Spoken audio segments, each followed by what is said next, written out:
En el extremo norte de la costa del Perú, donde el cálido mar, las playas y los hermosos manglares atraen toda la atención de los visitantes, hay una región de belleza extraordinaria y muy poco conocida. Está ubicada entre el mar y los cerros donde comienza la cordillera, y es el verdadero asombro de todos aquellos que se animan a visitarla. Volando desde la orilla del mar hacia el este, en cuestión de minutos el paisaje comienza a cambiar y aparecen unas colinas de poca altura cubiertas de una densa vegetación, color marrón oscuro, salpicada a ratos de gris y verde claro. Es un gigantesco bosque seco, aparentemente deshabitado, donde millones de árboles y plantas diversas se esfuerzan por alcanzar la luz y desarrollarse en un terreno visiblemente falto de agua.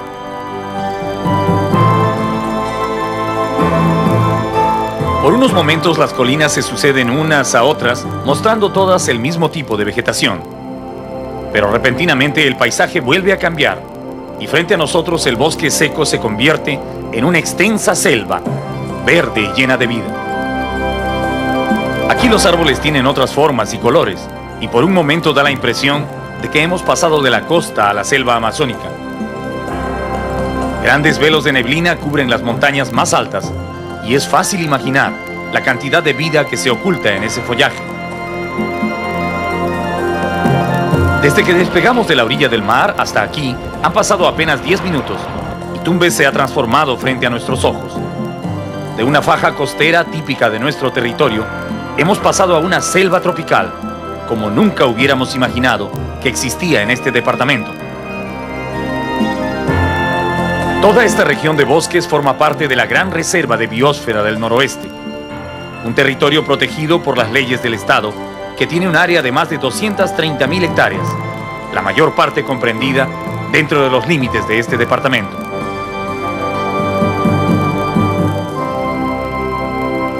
En esta reserva se protegen dos tipos de hábitat: el bosque seco ecuatorial y el gran bosque tropical del Pacífico. Dos ecosistemas únicos en el Perú, que albergan especies animales y vegetales que no se encuentran en ningún otro sitio en nuestro país. Estos bosques son el hogar del oso hormiguero, al que también llaman tamandúa y brazo fuerte, el cocodrilo de Tumbes, especie gravemente amenazada de extinción, los grandes monos coto, el venado de cola blanca, los coloridos trogones, las tarántulas marrones y los inquietos cormoranes. Aquí viven también insectos y aves extraordinarias, y florecen especies vegetales tan raras que muy pocas personas saben que existen. El bosque seco, junto con el gran bosque tropical del Pacífico y el santuario de los manglares, donde habitan cientos de especies de pájaros de todos los tamaños y colores, son un patrimonio natural invalorable del Perú. Viajar por cada una de estas áreas protegidas es como volver a descubrir el departamento de Tumbes.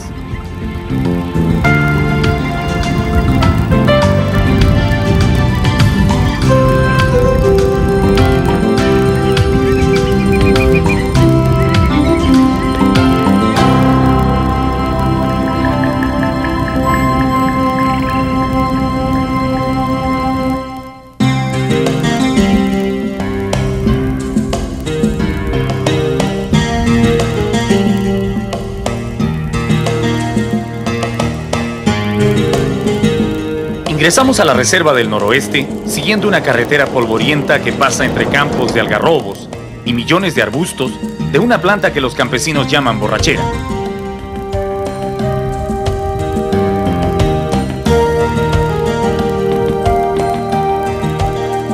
Nos dirigimos al bosque seco. Al comienzo no le prestamos mucha atención a esos arbustos grises que cubren todo el terreno a los dos lados de la carretera. Pero luego los guías nos fueron comentando que estas plantas son una verdadera plaga en Tumbes, y en los días posteriores descubriremos hasta qué punto estos arbustos han desequilibrado la vida de docenas de pueblos y caseríos en esta región. Los pequeños bosques de algarrobos que aparecen en el camino son solo restos de los gigantescos algarrobales que hubo una vez en todo el norte, que fueron depredados lentamente para hacer carbón y vigas para casas.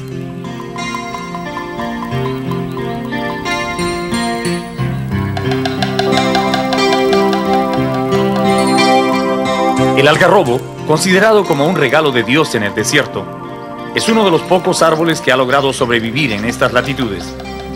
Sus raíces penetran profundamente en el suelo, buscando agua, y muchas veces son más grandes que el mismo árbol. Caminar, aunque sea por unos momentos por el interior de un bosquecillo de algarrobos, permite conocer también la gran variedad de vida que se acoge a la sombra de estos árboles.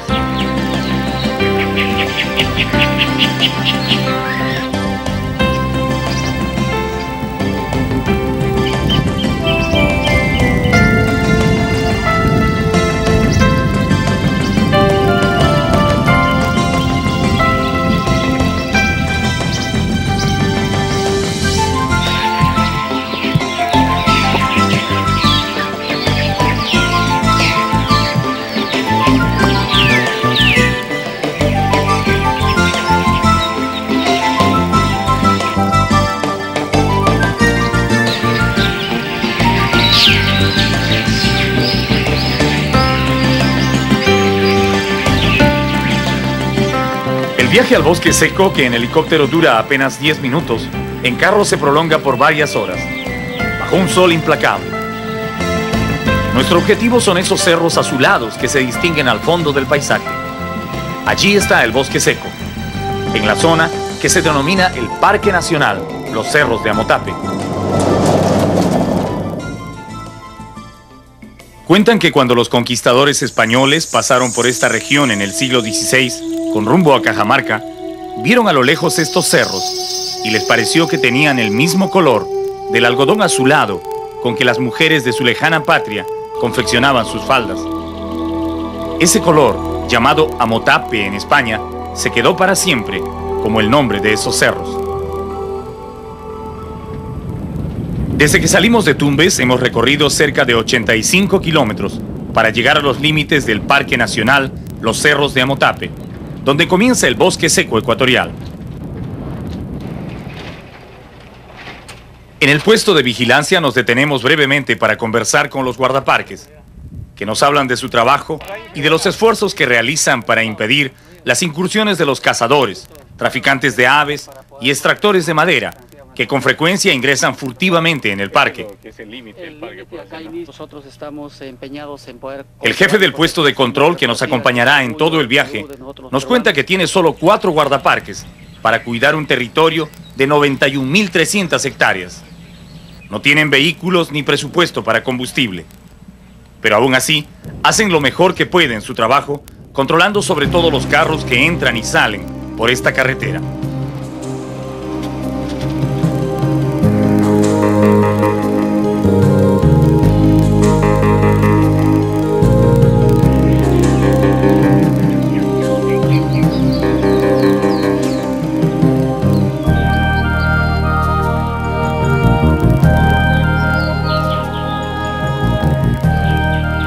El día va llegando a su fin cuando finalmente arribamos a nuestro destino e instalamos nuestro campamento en una colina cerca a la quebrada Casaderos, en el centro de los cerros de Amotape.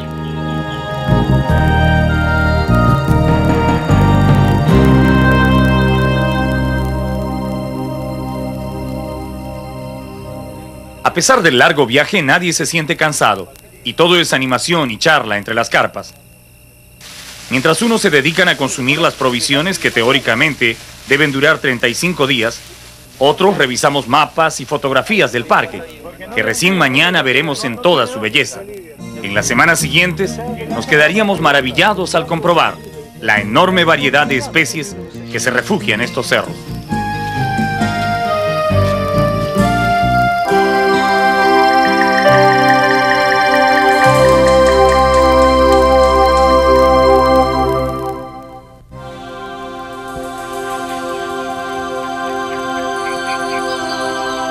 El crepúsculo y el amanecer tienen exactamente los mismos colores en el bosque seco y también la misma temperatura. En estas horas no hace frío ni calor, pero cuando el sol termina de salir y comienza su recorrido por el cielo, el calor es tan fuerte que es mejor comenzar a caminar temprano para llegar al río de mañana, donde la brisa refresca algo el ambiente.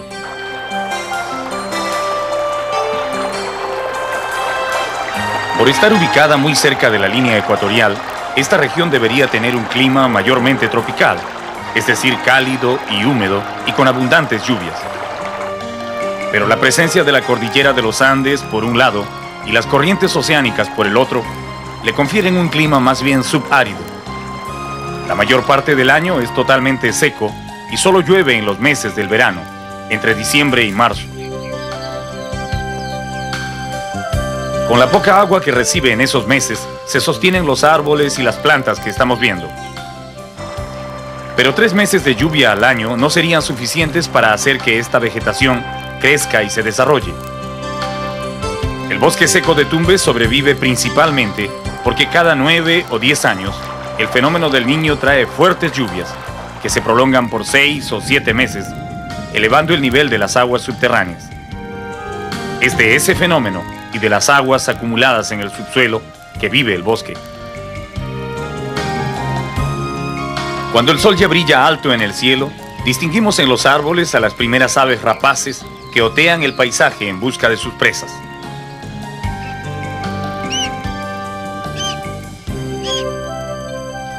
Un halcón juvenil parece desperezarse en su rama antes de salir de cacería, mientras que el veloz guaraguao, que se ha despertado más temprano, se dirige raudo a sus cotos de caza en el interior del bosque.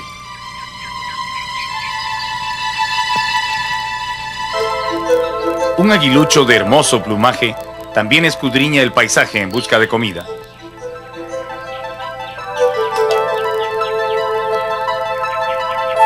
Y grita de rato en rato para advertir a otros cazadores aéreos que este territorio le pertenece.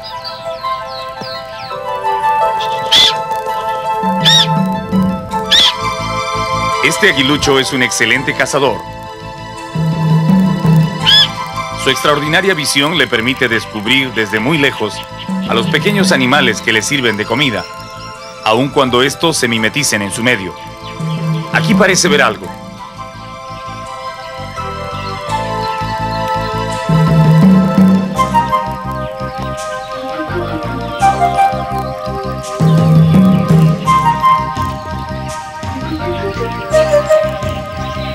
Bueno, mala suerte esta vez, pero el día recién está comenzando.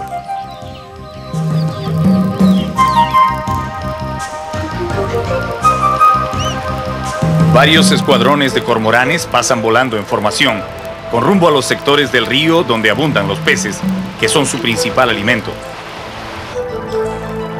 Y en las ramas de los árboles, pájaros de diversas especies también comienzan a dejar sus dormideros para salir en busca de comida.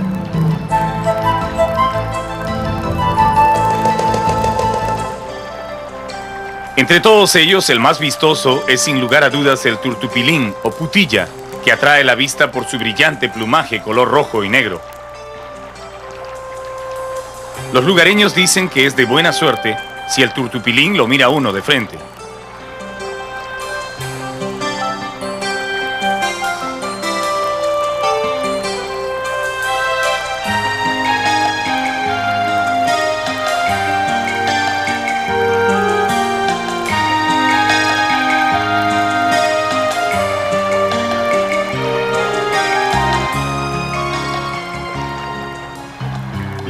Los ceibos de tronco muy verde, con sus ramas totalmente desprovistas de hojas, sobresalen nítidamente entre la vegetación del bosque, como gigantes desnudos expuestos al sol. En el norte, al ceibo le dicen palo borracho o barrigudo, por la forma protuberante de su tronco.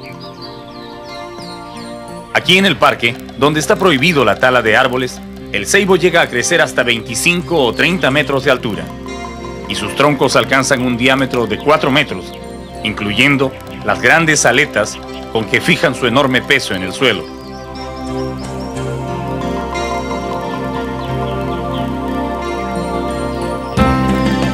Los ceibos pertenecen a ese tipo de árboles llamados caducifolios, que pierden totalmente sus hojas durante una época del año, antes de la floración, como una forma de conservar toda su energía, para luego producir flores y frutos.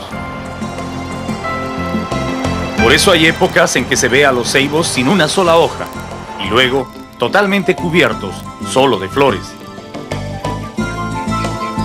En nuestra primera caminata por el bosque encontramos otra variedad de ceibos completamente erizados de gruesas púas que desarrollan desde sus primeros años para defender su tronco de los depredadores. Las púas tienen hasta 4 centímetros de longitud en algunos lados y protegen todo el tronco y las ramas del ceibo como una antigua armadura.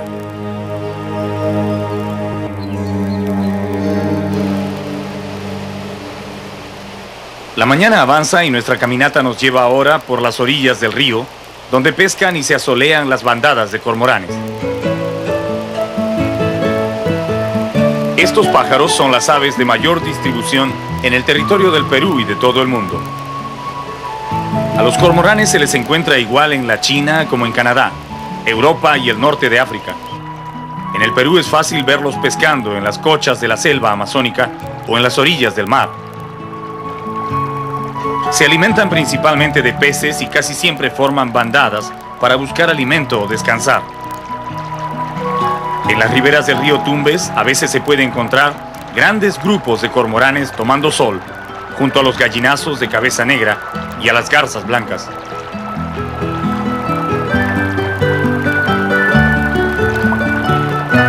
El río es el lugar de reunión de casi toda la avifauna del bosque.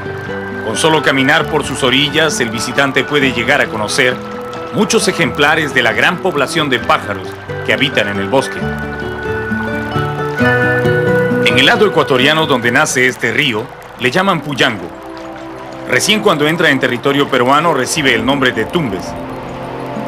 Su caudal, que es bastante regular en todo el año, se convierte en un enorme torrente en los meses de lluvia, inundando caminos y senderos. Lo mismo ocurre con todas las quebradas que bajan de las montañas. Pero en esta época de estío en que visitamos el bosque, el río y las quebradas están en su mínimo caudal, y otros cursos de agua se han secado totalmente.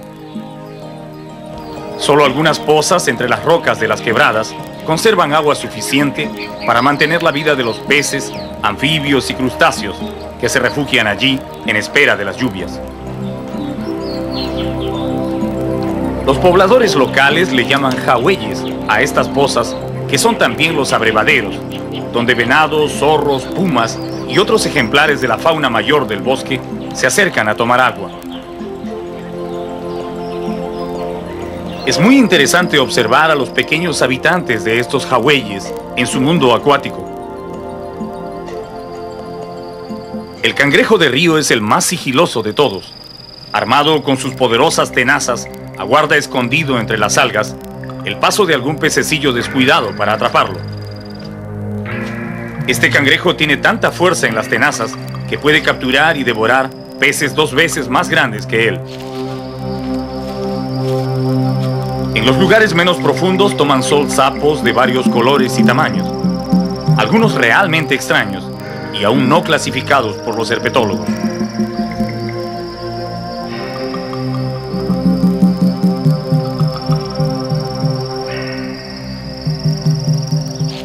Uno de los más raros que observamos en la poza es este sapo macho de la familia de los dendrobátidos, que tiene en la espalda una mucosa especial rica en proteínas, donde lleva a sus renacuajos. Allí los protege del calor y de los depredadores del agua. Los renacuajos viven y se alimentan durante su metamorfosis en la espalda de su padre hasta que están suficientemente grandes para hacer su vida en la poza. Pero si ese dendrobátido resulta extraño, el sapo bufo gigante es realmente sorprendente. Los bufos no son regularmente de este tamaño, pero aquí en el bosque, donde no existen muchos depredadores para su especie, llegan a crecer hasta 25 centímetros de largo y pesar casi 1/4 de kilo. Eso los hace muy lentos, por lo que pasan la mayor parte del tiempo escondidos bajo las plantas acuáticas y solo salen durante la noche a buscar comida.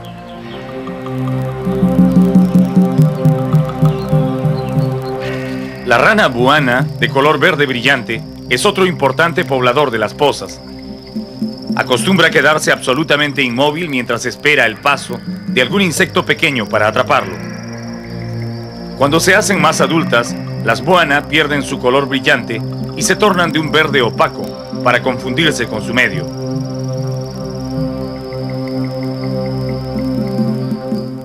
En algunas quebradas donde el agua se junta formando pequeñas lagunas, con muchas plantas de junco en las orillas, la vida es aún más abundante.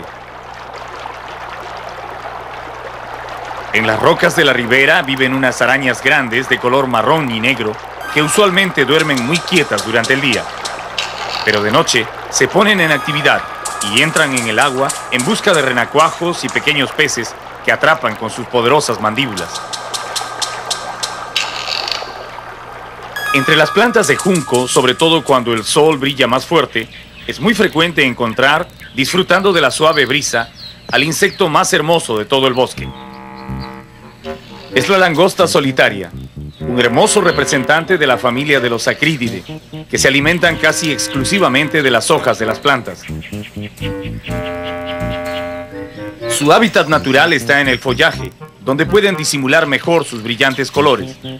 Pero a veces el calor las obliga a acercarse a las pozas, donde pasan largas horas paradas en las rocas, y a veces se aventuran a entrar en el agua, demostrando que son excelentes nadadoras. Estas langostas son usualmente pacíficas, pero los entomólogos saben que en algunas ocasiones, y por circunstancias aún no esclarecidas, algunas especies pueden convertirse en verdaderas plagas. Cuando esto ocurre, las langostas, que tienen usualmente un comportamiento solitario, se transforman en gregarias, formando colonias de millones de individuos, a los que les crecen el cuerpo y las alas y se lanzan a devorar todo lo que encuentran a su paso. En el Asia y África, donde esto sucede con cierta frecuencia, las langostas no son vistas con mucho afecto, pero a nosotros nos cautivaron la elegancia y los hermosos colores de esta pacífica caminante.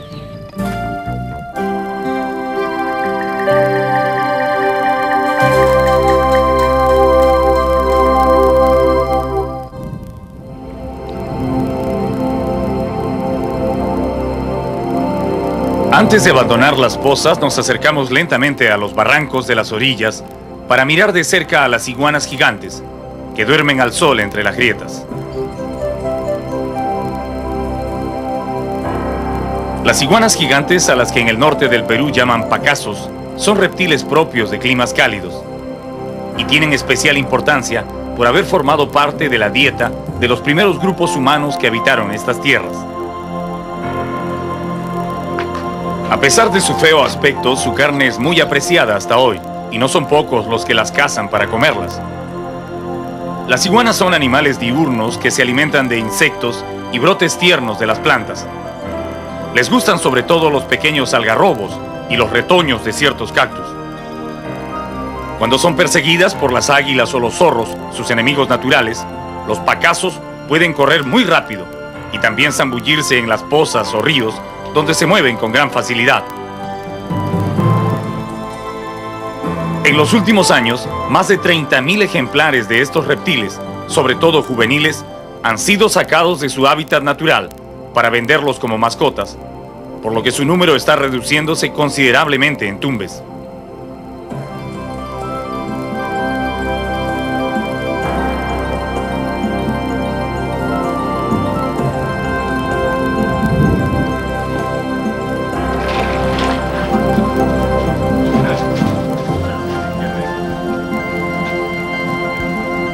Luego de casi 8 horas de caminar por el bosque, maravillándonos con las aves, mamíferos y reptiles que habitan este parque, iniciamos el regreso al campamento, comentando las experiencias del día, cuando repentinamente alguien grita: ¡un oso! Buscamos con la vista y efectivamente algo camina entre las copas de los árboles. ¿Es un oso? El animal se balancea brevemente en las ramas del árbol y podemos apreciar su silueta contra el cielo, lo que nos permite identificarlo totalmente. Es un oso hormiguero, típico del bosque seco, al que también le llaman oso colmenero u oso melero por su costumbre de subir a los árboles en busca de panales de abeja, cuando no encuentra las hormigas que son su comida favorita. El oso, que también nos ha visto, olfatea el aire poniéndose en alerta y decide quedarse en las ramas altas donde se siente más seguro. Desde unos 10 metros de altura, el hormiguero nos mira con curiosidad y nosotros también lo observamos. pensando que ha sido una suerte encontrar un ejemplar de estos mamíferos en un lugar visible, porque usualmente prefieren buscar su comida en lo más denso del bosque, donde no los pueden perseguir los perros de los cazadores humanos, que son sus únicos enemigos en el parque. Luego de casi una hora de espera, el oso se siente en confianza y baja cautelosamente de las ramas, solo para meterse con toda la rapidez que le permite su peso en el hueco de un árbol. Esta es una actitud típica de los hormigueros cuando se sienten amenazados. Por entre las rendijas del tronco podemos ver su cola, sus poderosas garras y a ratos su cara, mirándonos con alguna inquietud. De este hueco no saldrá hasta que no se sienta completamente seguro. Los guías nos dicen que podría quedarse allí un día entero. Así que decidimos marcharnos, un poco apenados de no haberlo podido grabar un rato más.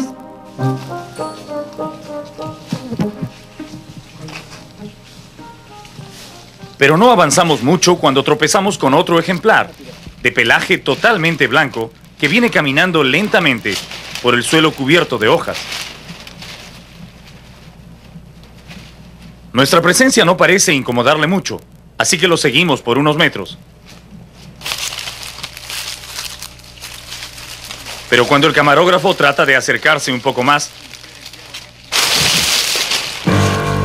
el hormiguero voltea rápidamente y se pone en guardia. Esa es su posición de ataque, y en este momento es muy peligroso acercarse. Sus extremidades superiores, armadas con 3 filosas garras, son como navajas que pueden inferir cortes muy profundos. Cuando un atacante se pone a su alcance, el oso lo enrosca rápidamente con la cola y le da un violento abrazo que termina con un apretón de sus terribles garras. Ese abrazo es fatal hasta para los felinos, que a veces se atreven a enfrentarse al hormiguero. Sin dientes y sin agilidad, ya que las uñas entorpecen su lerdo andar, los osos hormigueros dependen totalmente de sus garras para defenderse en el bosque. Luego de mostrarnos que no es bueno meterse con él, el hormiguero opta por treparse a un árbol y descansar un rato.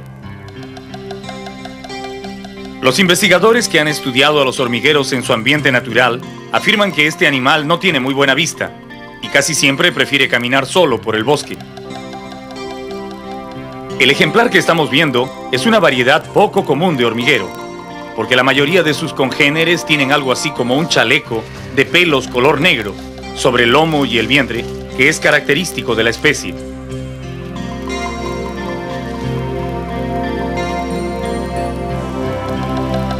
Estos animales se encuentran en los bosques secos y húmedos de casi todo el continente americano, desde México hasta Argentina, y en cada país tienen un nombre local diferente.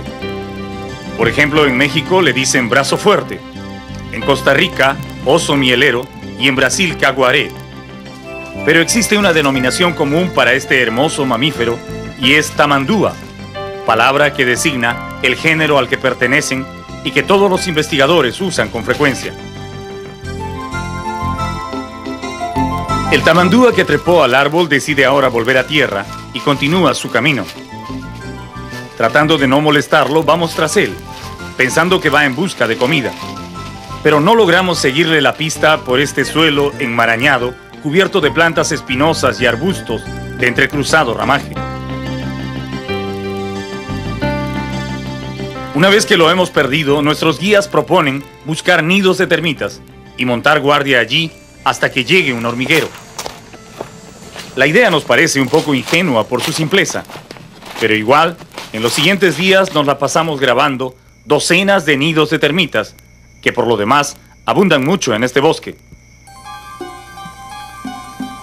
Aunque comúnmente se les llama hormigas blancas u hormigas de la madera, las termitas no deben ser confundidas con las verdaderas hormigas, que pertenecen al orden Hymenoptera. Las termitas o comegenes pertenecen al grupo de las isópteras y no son ni siquiera parientes lejanos de las hormigas. Las termitas son insectos muy voraces que se alimentan básicamente de madera. Su sistema digestivo cuenta con una rica flora intestinal que transforma la celulosa de la madera en los nutrientes que necesita el insecto. Tienen el cuerpo muy blando y rara vez se presentan expuestos al aire libre. Por eso viven ocultos en estos nidos gigantescos, repletos de túneles, que construyen con los desechos de la madera que excretan y luego moldean y endurecen al sol. La idea de esperar al tamandúa junto al nido de las termitas finalmente dio resultado. Pero no llegó el individuo que ya conocíamos, sino otro, vestido con el conocido chaleco de pelos negros de los osos de su especie. Sin darle mayor importancia a nuestras cámaras, el oso comenzó su festín de termitas, ofreciéndonos el más hermoso espectáculo que la naturaleza puede poner ante ojos humanos. El de un animal silvestre, libre y sano, disfrutando de una abundante comida.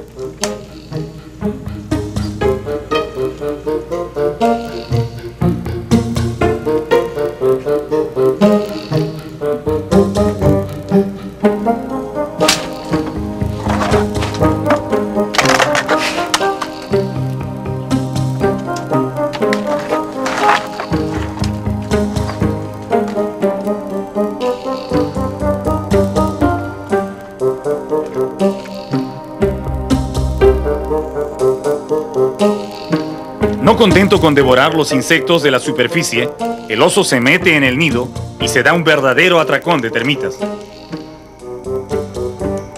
Para alimentar su robusto cuerpo, que llega a pesar hasta 10 kilos, el hormiguero come 3 o 4 veces al día. Miles y miles de termitas que le proporcionan las grasas y proteínas que necesita para vivir. Finalmente, satisfecho de su comida, regresa al bosque a dormir por unas horas. Mientras las termitas corren enloquecidas, tratando de reparar los daños causados en su nido.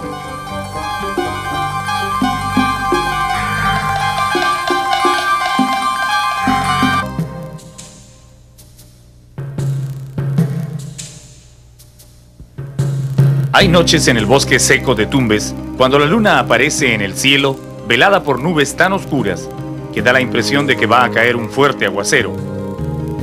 Pero los lugareños, que conocen bien su clima, no se entusiasman. Ellos saben que en estos bosques solo llueve entre diciembre y marzo, y el resto del año es invariablemente seco. Confiados en ese conocimiento de nuestros guías, salimos de noche para ver si nuestro amigo el hormiguero todavía se encuentra en las inmediaciones del nido de las termitas. Antes de llegar, ya escuchamos los fuertes rasqueteos de sus uñas arañando el nido. El tamandúa está comiendo de nuevo, y con tal entusiasmo que pareciera que no ha probado un bocado en todo el día.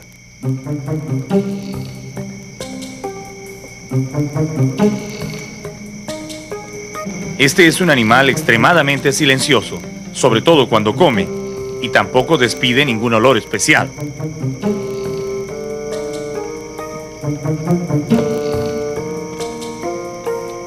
Con tranquilidad, pero con firmeza, como si estuviera en su casa, el oso abre los túneles donde se refugian las termitas y las atrapa velozmente con su pegajosa lengua.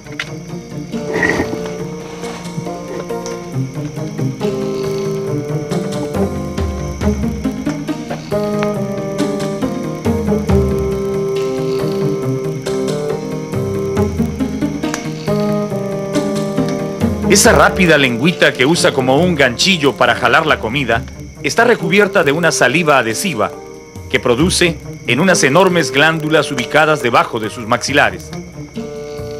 En esa mucosidad se pegan los insectos, que no pueden hacer nada por evitarlo. De todos los mamíferos del planeta, el oso hormiguero es probablemente el único que tiene asegurada su comida por los siglos de los siglos. Las termitas son insectos de rápida reproducción y se encuentran en todas las selvas y bosques. Es prácticamente una reserva alimenticia inagotable, a total disposición del tamandúa.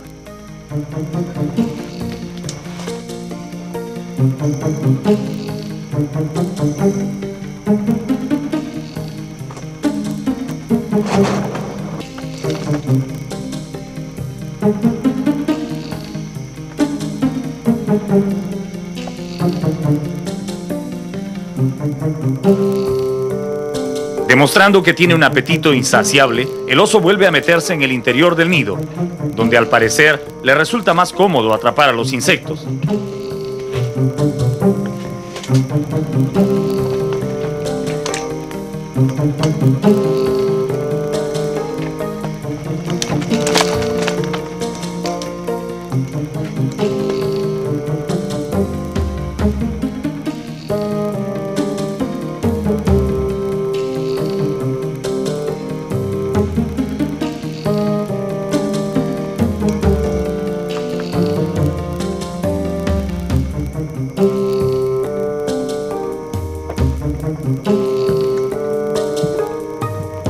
Nos imaginamos cómo debe sentirse allí adentro, en total oscuridad, con millones y millones de termitas caminando por su cuerpo.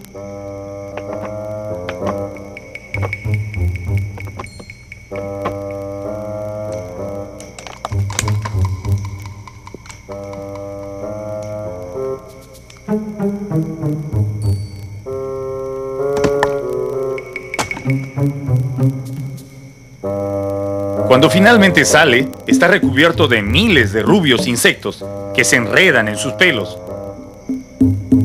Parece que esta vez las termitas están muy molestas porque lo pican con fuerza en las orejas, el único sitio más o menos vulnerable en el duro cuerpo del depredador.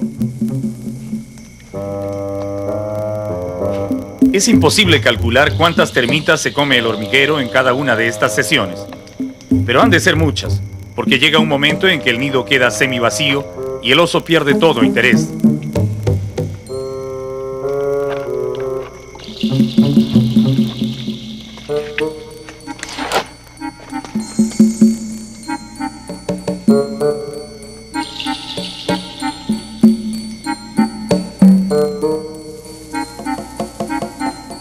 Pero mientras hay termitas, el tamandúa no se aleja.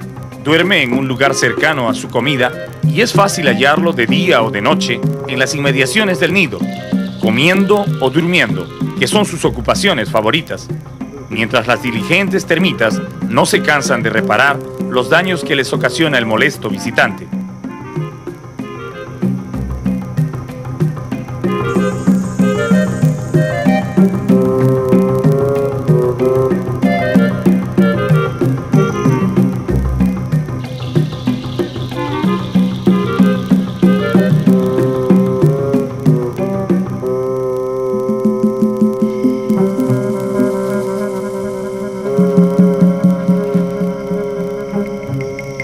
Una noche, con el ánimo de tener un recuerdo del viaje, uno de los integrantes de nuestro grupo se llevó al campamento un buen pedazo de este nido que había quedado en el suelo. Aún contenía muchas termitas y lo dejó al aire libre para que terminen de salir. ¿Cuál sería nuestra sorpresa cuando muy entrada la noche escuchamos que alguien rascaba el trozo de nido detrás del campamento? Salimos a ver y hallamos un tamandúa juvenil muy tranquilo, comiéndose las pocas termitas que quedaban en el trozo de nido.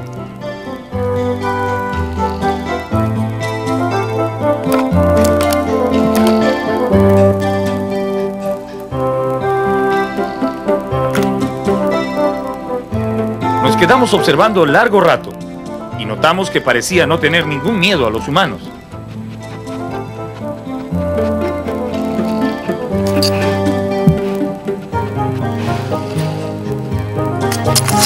En la mañana ya se había hecho nuestro gran amigo y se dejaba acariciar como un niño. Siempre con un poco de temor por sus poderosas garras, todos disfrutamos acariciando su lomo y su duro pelo. El oso se dejaba tocar y aún más parecía disfrutar de las cosquillas que le hacía uno de nuestros asesores de campo.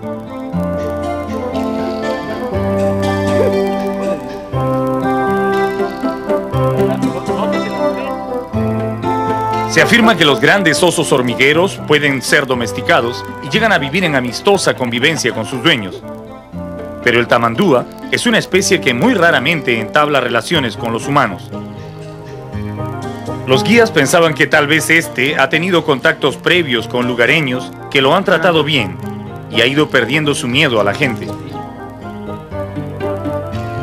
Pero a pesar de su aparente docilidad, notamos que el oso se dejaba acariciar, pero no abrazaba a nadie. Para él, el abrazo es un recurso mortal que solo emplea en la lucha. Después de pasar unos momentos con él y hacer fotografías de recuerdo, lo llevamos todos juntos al interior del bosque, lejos de la zona de campamentos. Ese pequeño tamandúa sería uno de los mejores recuerdos de nuestro viaje.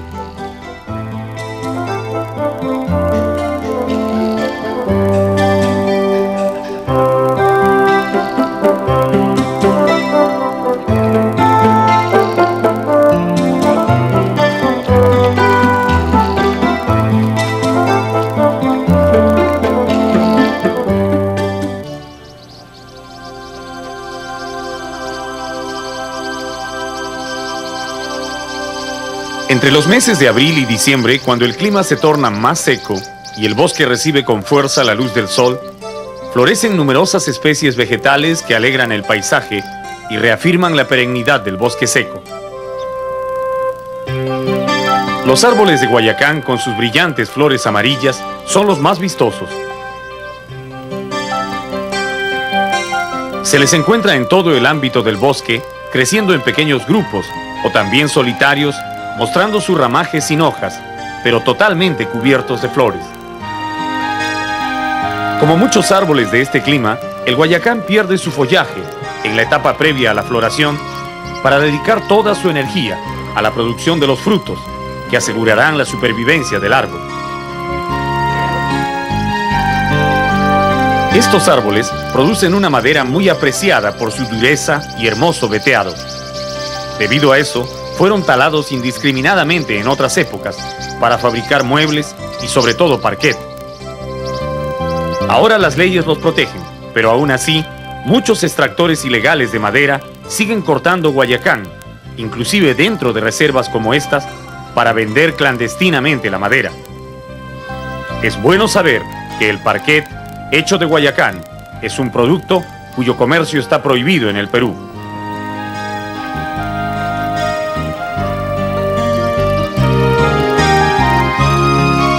Estas flores, parecidas a un espolón de gallo, pertenecen a otro árbol típico del bosque seco.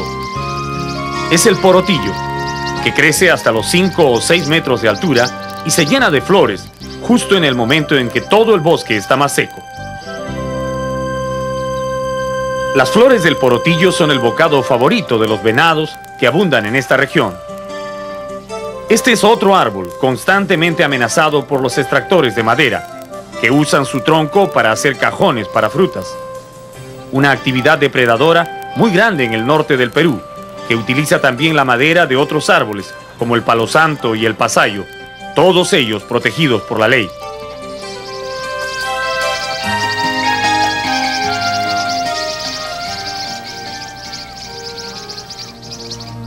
Este tronco fuerte, con ramas altas, decoradas con docenas de bolitas color castaño, que parecen adornos de Navidad, es el polopolo, otro importante ejemplar de la flora del bosque.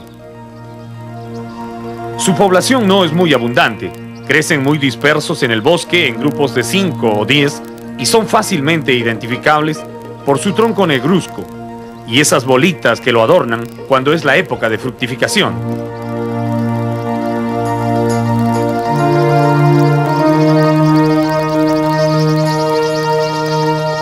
Mirar en el interior de estos frutos es descubrir uno de los artificios más extraordinarios que ha diseñado la naturaleza para asegurar la supervivencia del árbol.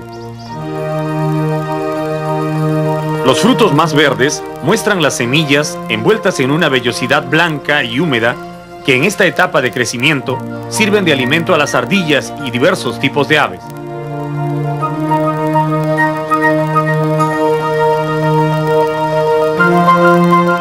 Pero cuando el fruto ya está maduro, se abre espontáneamente y exhibe las semillas, cubiertas ahora de unos pelos blancos y suaves que a manera de alas les permitirán volar con el viento, esparciendo la descendencia del polopolo por todo el ámbito del bosque. Probablemente esa fue la forma como las semillas de algunas especies provenientes de la selva amazónica cruzaron la cordillera y llegaron al bosque de Tumbes. Estas semillas llevadas por el viento, caen al suelo y esperan las condiciones propicias para germinar. Pero si acaso las lluvias tardan mucho o no son suficientes, las semillas entran en un estado de letargo que les permite mantenerse vivas por larguísimo tiempo, sin perder su capacidad de germinar. Los botánicos llaman a ese estado dormancia, que es una propiedad de casi todas las especies vegetales del bosque seco.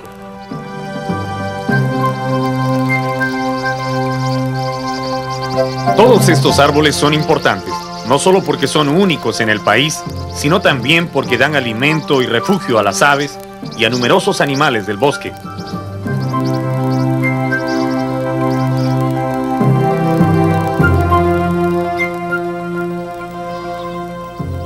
Precisamente en la cercanía de los árboles de Porotillo, nuestro camarógrafo descubre ahora una pequeña cría de venado gris, descansando bajo la sombra de un arbusto.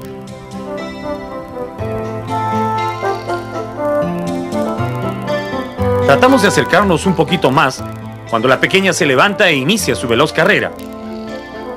Es muy raro que una cría de ese tamaño esté sola en el bosque. Parece cansada y hambrienta. Probablemente se ha perdido o los cazadores han ahuyentado a sus padres. A pesar de su aspecto indefenso, se mantiene muy despierta y vuelve a correr tan pronto nota que avanzamos.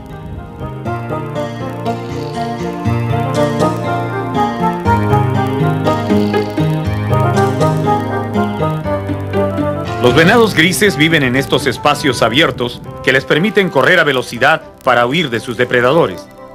Pero también suelen meterse entre los matorrales cuando buscan comida. Precisamente hacia allá escapa ahora la venadita.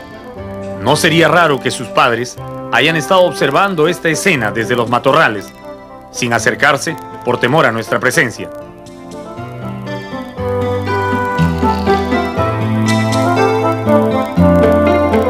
La pequeña cría de venado fue una agradable presencia en el calor del mediodía.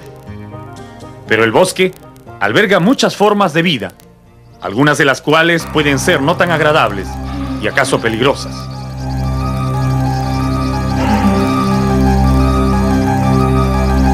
No tienen veneno, pero igual provocan temor en el que la mira. La culebra Alsophis elegans mide un poco más de 1 metro de largo y casi siempre se arrastra por el suelo del bosque en busca de insectos y batracios para comer.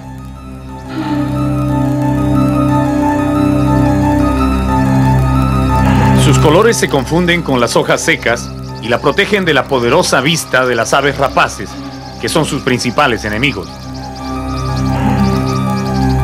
Aun cuando su ambiente preferido es el suelo, esta culebra puede trepar también a los árboles, en busca de los pichones de las aves.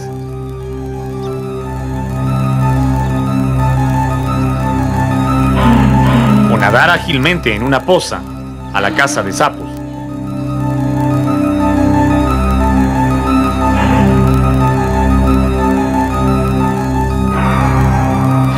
Otro personaje que trata de disimular su presencia entre las hojas secas es la tarántula migala. Vive en los huecos del suelo y se alimenta de insectos y aves pequeñas. Ella sí es de temer.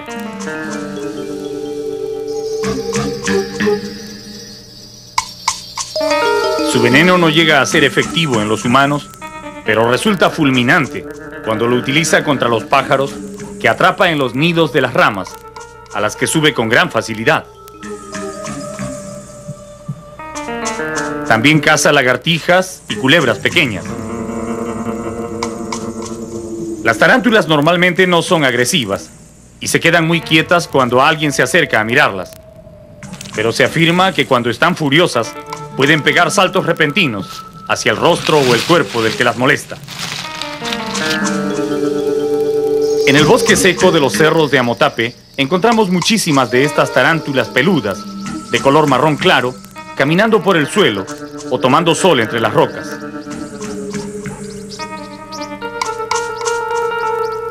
Los lugareños las llaman araña pollito, por su afición a comer los pichones de los nidos.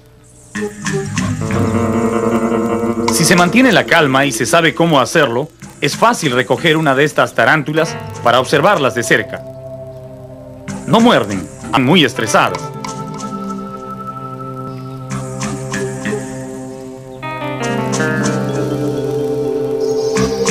Así es posible observar las poderosas mandíbulas que les sirven para triturar a sus presas. La tarántula migala es domesticable y algunas personas se animan a tenerlas como mascotas. Después de sostener a estos ejemplares por varios minutos, las dejamos en el suelo y recién sentimos los efectos de su presencia. El pelo de su cuerpo se pega en la piel y es muy irritante, más molesto que la picadura de un zancudo. Ese es el único recuerdo que deja en los humanos el gigantesco arácnido.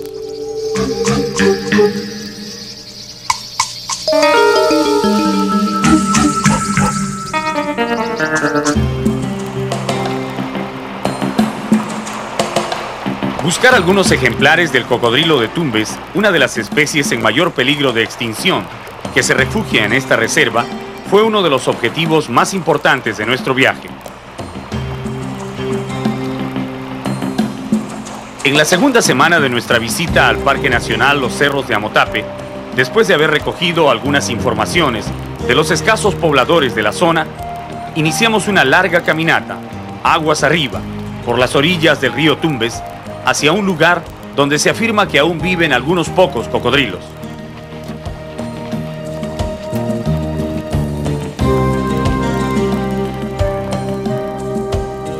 Este río de aguas templadas, que tiene sus nacientes en el Ecuador, recorre 124 kilómetros en nuestro territorio, antes de desembocar en el Océano Pacífico a la altura de la ciudad de Tumbes. Los pobladores de la zona cuentan que hace muchos años, en las riberas del río, era fácil encontrar numerosos cocodrilos, tomando sol en las orillas fangosas o surcando las aguas en busca de alimento. Pero a partir de los años 50, la población de cocodrilos comenzó a disminuir rápidamente por la aparición de cazadores que los mataban para quitarles el cuero y también por la pesca excesiva que acabó con muchas de las variedades de peces que les servían de alimento a los reptiles. A la altura de un lugar llamado Quebrada Cazaderos, cruzamos el río, haciendo un poco de equilibrio sobre las resbaladizas rocas del fondo. Ahora caminamos en la zona de frontera. El lado derecho del río es Ecuador, el lado izquierdo es el Perú. En esta zona, la vegetación en ambas riberas del río está formada principalmente por juncos y cañaverales. Grandes rocas arrastradas en las épocas de lluvias frenan la corriente, creando pequeñas pozas donde aún abundan los peces. Ahora llegamos a un paraje donde se aprecia que el río es bastante profundo, con árboles más grandes en las orillas. Aquí es donde los guías afirman haber visto algunos cocodrilos adultos en las últimas semanas. Mientras un grupo se instala bajo la sombra de un algarrobo para observar desde lejos el curso del río, nuestro camarógrafo comienza a rastrear el agua en busca de algún movimiento.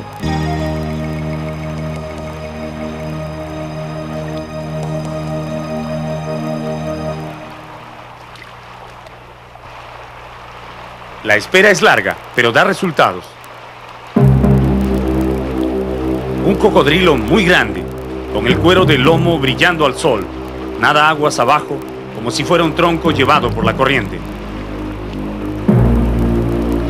Es un ejemplar adulto, calculamos que mide unos 4 metros, y verdaderamente es difícil creer que lo estamos viendo nadar en un río de la costa.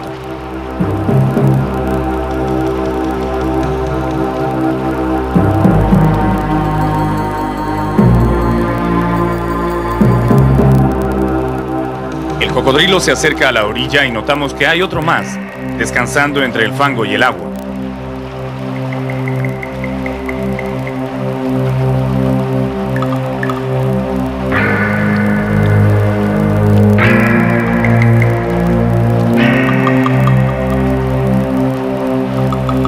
Probablemente estamos viendo los dos únicos ejemplares de cocodrilo que quedan en esta parte del parque.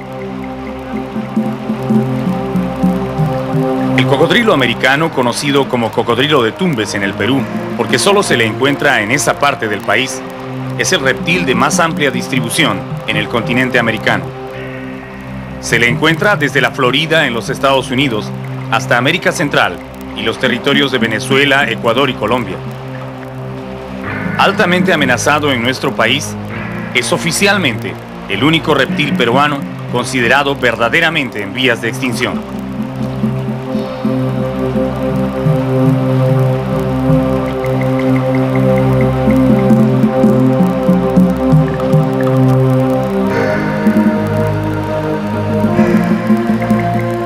Parece que esta playa fangosa es su lugar favorito de descanso, porque ambos cocodrilos se acomodan para tomar sol y se quedan muy quietos, calentando sus organismos de sangre fría. Esto nos permite apreciar con más facilidad su verdadero tamaño. Algunas personas afirman haber visto cocodrilos de más de 4 metros en el río Tumbes, pero son muy raros. Estos animales, que crecen lentamente durante toda su vida, que dura unos 40 o 50 años, rara vez se salvan de los cazadores para llegar a tamaños mayores que este.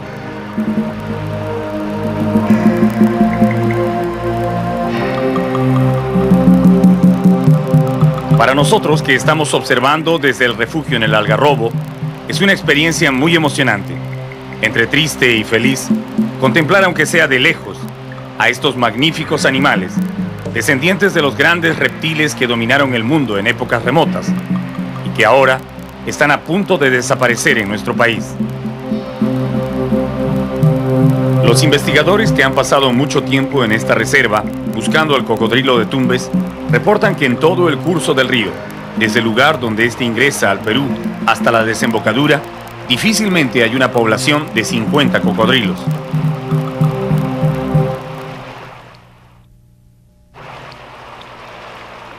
Cuando estamos en plena grabación y tratando de hacer el menor ruido posible, un caballo y una mula salen del bosque y caminan hacia el río a tomar agua. Pensamos que van a asustar a los cocodrilos, pero ellos no se mueven. Los dos cuadrúpedos van a pasar de largo, pero la mula se detiene y parece que los ha olfateado.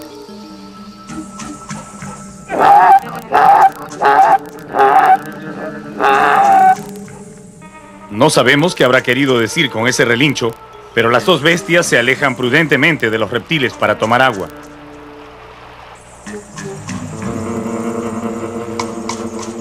Los campesinos de la zona matan a los cocodrilos porque creen que ellos pueden ocasionar daños a las personas o al ganado. Pero esa creencia es totalmente incorrecta. Los cocodrilos se alimentan fundamentalmente de peces, cangrejos y moluscos, y muy raramente atrapan algún mamífero pequeño que se acerca al río. Una garza blanca grande que pesca en la orilla también ha visto al cocodrilo y se acerca a curiosear.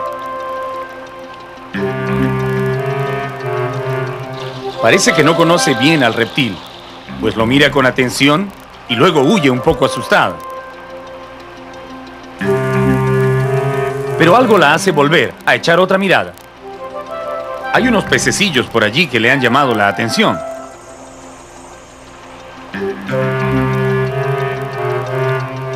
Se acerca sin temor y se pone a picotear a pocos centímetros del gigante, en un alarde de valor o un exceso de confianza.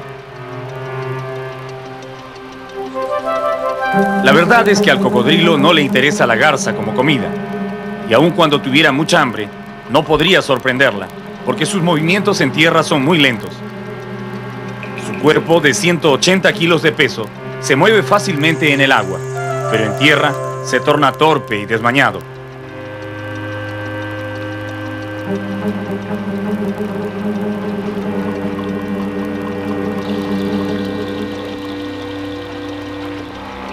Creíamos que esta pareja de cocodrilos sería la única que lograríamos ver en todo el viaje. Pero los guías, que han estado conversando con pastores de ganado en las inmediaciones, nos llevan ahora a otro sector del río, de playas arenosas, donde nos aseguran que hay algunos cocodrilos más, pero muy pequeños.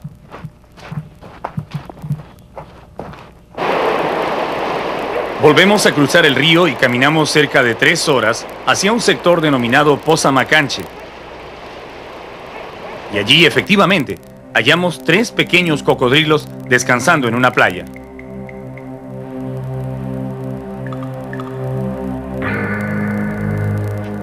Tienen diferentes edades y tal vez sea una muestra de que los cocodrilos de Tumbes continúan reproduciéndose, a pesar de las dificultades que encuentran en su hábitat y la constante presencia de cazadores.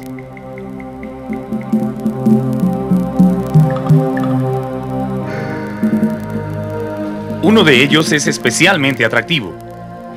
Tiene el hocico torcido hacia arriba, tal vez como resultado de algún accidente o una malformación genética.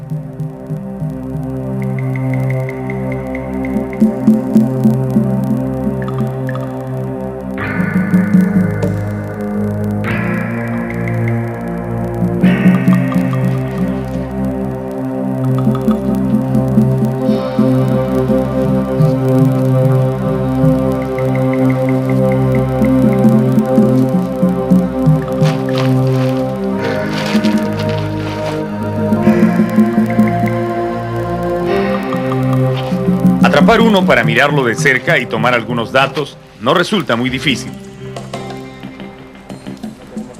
El profesor Lucio Delgado, jefe del Parque Nacional Los Cerros de Amotape, que viaja con nosotros, está especialmente emocionado con este hallazgo de cocodrilos pequeños.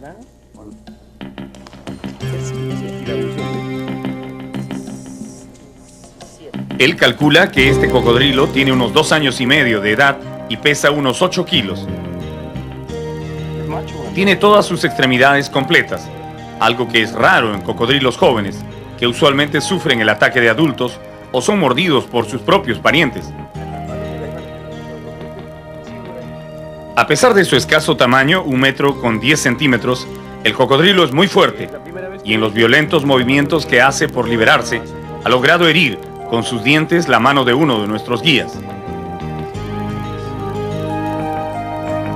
El jefe del parque cree que es una buena señal la presencia de estos jóvenes cocodrilos en el río, porque significa que la especie aún sigue reproduciéndose en su hábitat natural. Pero esto no quiere decir necesariamente que esté comenzando una recuperación de la población de cocodrilos. Mientras existan cazadores que los persiguen y gente que los mata solo por deporte, estos cocodrilos juveniles tendrán muy poca oportunidad de llegar a ser adultos. Luego de un buen rato de admirarlo y anotar sus características, el jefe del parque nos pide devolverlo al agua. ¡Adiós! Apenas lo soltamos, desaparece en la poza, donde ya están nadando también sus hermanos. Son estas pozas profundas que se forman en determinadas zonas del río, los lugares favoritos de los cocodrilos, para pescar y descansar. Pero aquí también llegan los pescadores humanos, que utilizando venenos como el barbasco, que obtienen de la raíz de una planta de la zona, y a veces hasta dinamita, interfieren irreversiblemente en el hábitat natural de los cocodrilos. Es muy posible, si no se hace algo por evitarlo, que los cocodrilos sigan disminuyendo hasta desaparecer por completo del río Tumbes. Si eso ocurre, habremos perdido una de las especies de reptil más grandes y hermosas que la naturaleza puso en nuestro territorio.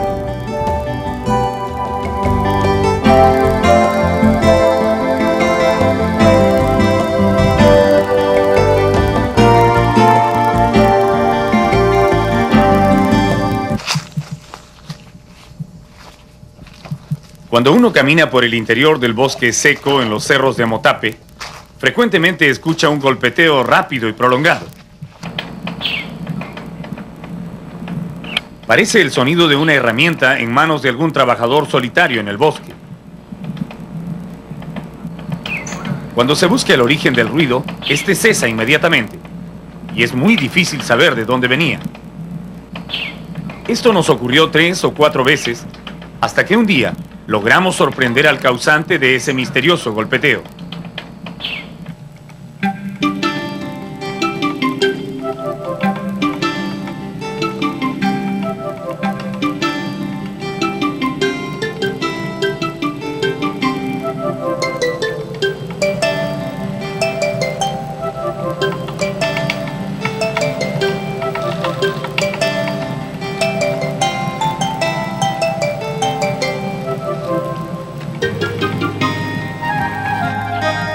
Era efectivamente un trabajador solitario, de apenas 15 centímetros de tamaño, empeñado en golpear la rama de un árbol en busca de comida.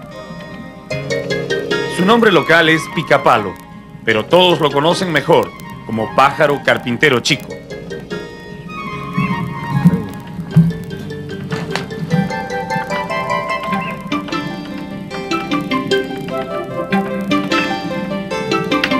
Esta es una especie de ave que vive en el bosque seco y también en la selva amazónica. Su obstinado picoteo contra las ramas y troncos de los árboles es una habilidad que le ha dado la naturaleza para encontrar su alimento en los lugares donde otros pájaros no lo buscan.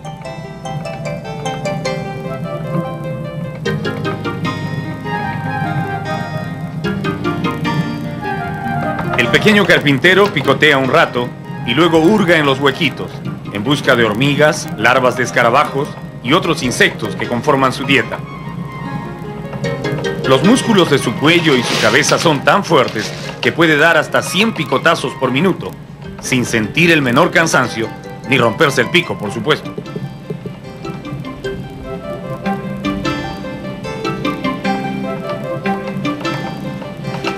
El carpintero chico es muy tímido y raramente uno puede acercarse lo suficiente para verlo trabajando. Pero si se tiene la suerte de encontrarlo en un día que está con mucha hambre, allí sí es posible disfrutar de unos buenos minutos observando a este pequeño martillero con plumas que no se cansa de picotear en busca de su comida.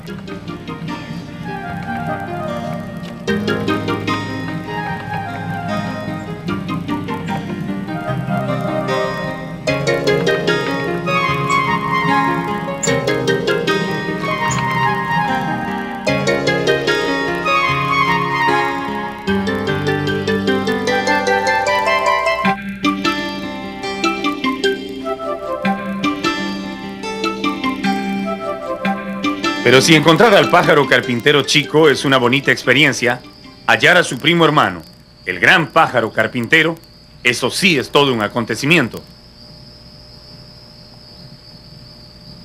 El picoteo del pájaro carpintero mayor suena diferente en el bosque.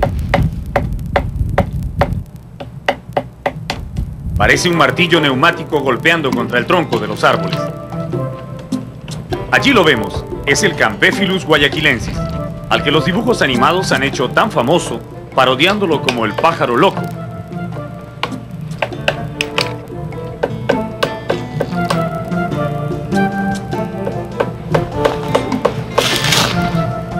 Es el pájaro carpintero grande, el más llamativo de todas las aves del bosque.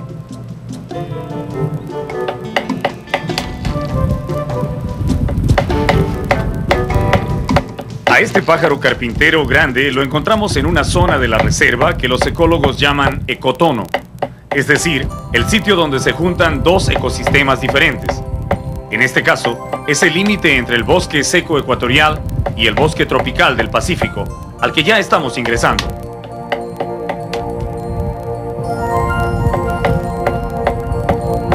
Aquí los árboles son más altos y tienen un espeso follaje, muy diferente a los árboles grises y sin hojas del bosque seco.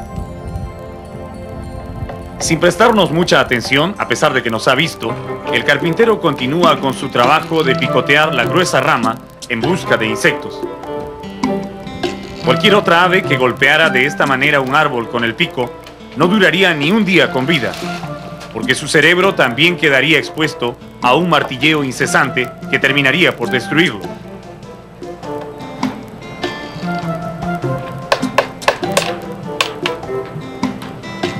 Pero el carpintero posee una sólida caja craneana con un extraordinario sistema de amortiguación que no permite que el cerebro choque contra el hueso en el momento del picoteo. Esto, unido a sus poderosos músculos del cuello, hacen que el pájaro pueda golpear 30.000 veces al día, sin descanso y sin sufrir el más mínimo dolor de cabeza.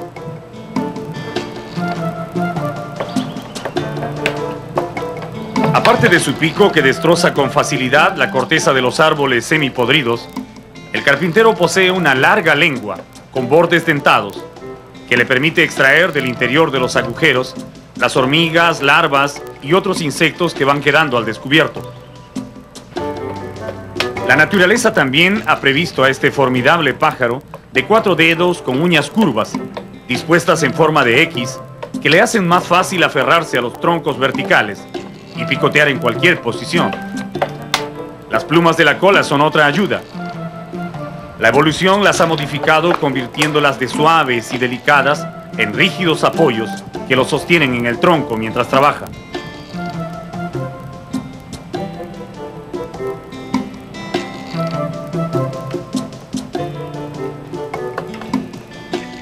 El picapalo, como le llaman en el norte, perfora huecos redondos en los troncos de los árboles muertos y allí la hembra deposita 1 o 2 huevos. El macho es el que se encarga de incubarlos y más tarde de dar de comer a los polluelos, que a los 15 días de nacidos ya asoman la cabeza por el nido y se quedan contemplando el bosque, donde pasarán el resto de sus vidas.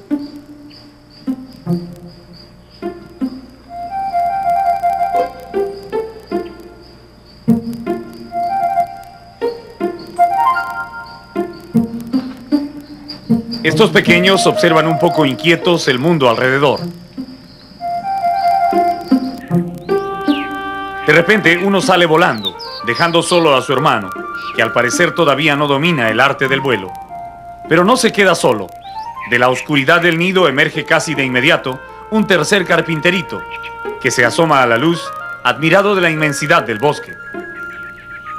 Dentro de unas pocas semanas, ellos también alegrarán el bosque con su característico picoteo.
Al pasar por los dominios de los grandes pájaros carpinteros, estamos ingresando a otro ecosistema que cobija a nuevas y más interesantes especies animales y vegetales.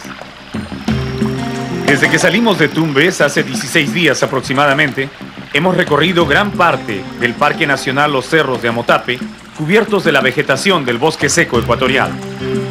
Ahora nos acercamos al bosque tropical del Pacífico, conocido por los ecólogos como el Bosque Nacional de Tumbes.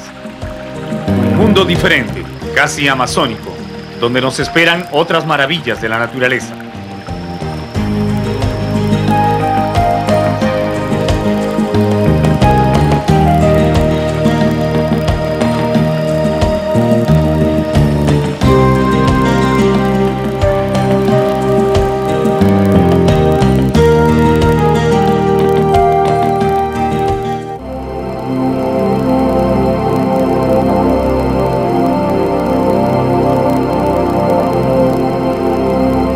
El Bosque Nacional de Tumbes, que forma parte de la Gran Reserva de Biosfera del Noroeste, tiene un área total de 75.000 hectáreas.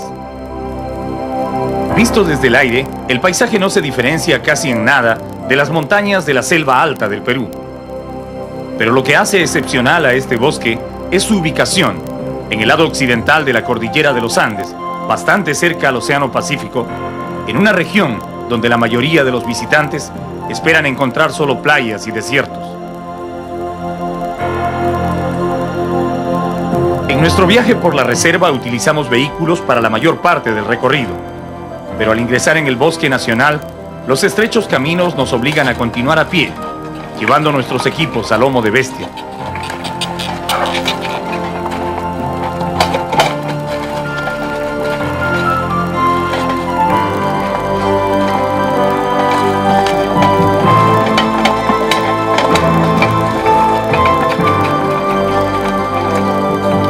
Durante la larga marcha hacia el lugar donde instalaremos el primer campamento, nos detenemos con frecuencia para observar el territorio al que estamos ingresando.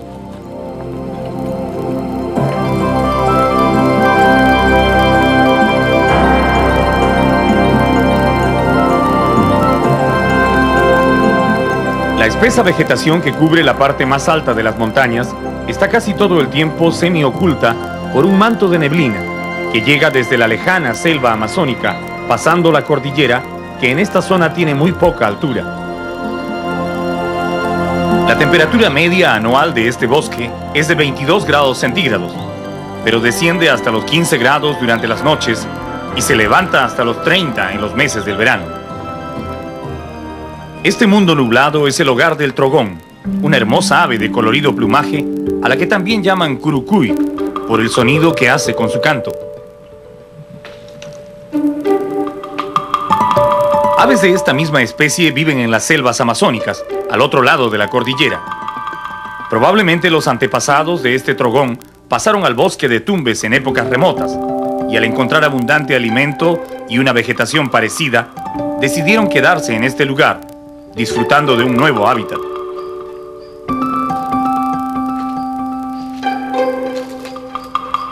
Pero cuando los trogones pasaron la cordillera y se vinieron a vivir al bosque tropical de Tumbes, detrás de ellos vinieron también sus depredadores. Uno de ellos, el halcón de los caminos, un feroz cazador de batracios y reptiles pequeños que también suele incursionar en los nidos del trogón para devorar a sus pichones.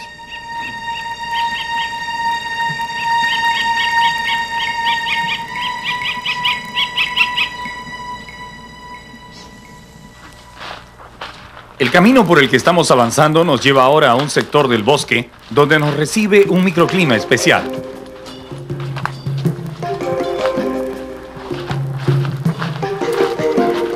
Es como si repentinamente hubiéramos ingresado en un cuarto con aire acondicionado. La neblina nos rodea y la vegetación cambia de imprevisto.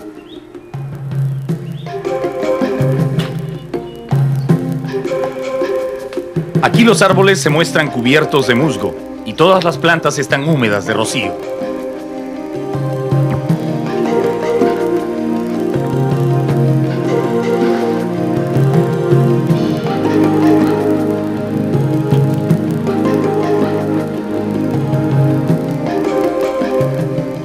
Los guías nos informan que a este sector del camino los visitantes le llaman la Avenida de las Orquídeas y nos invitan a mirar con atención las ramas altas de los árboles para comprender por qué.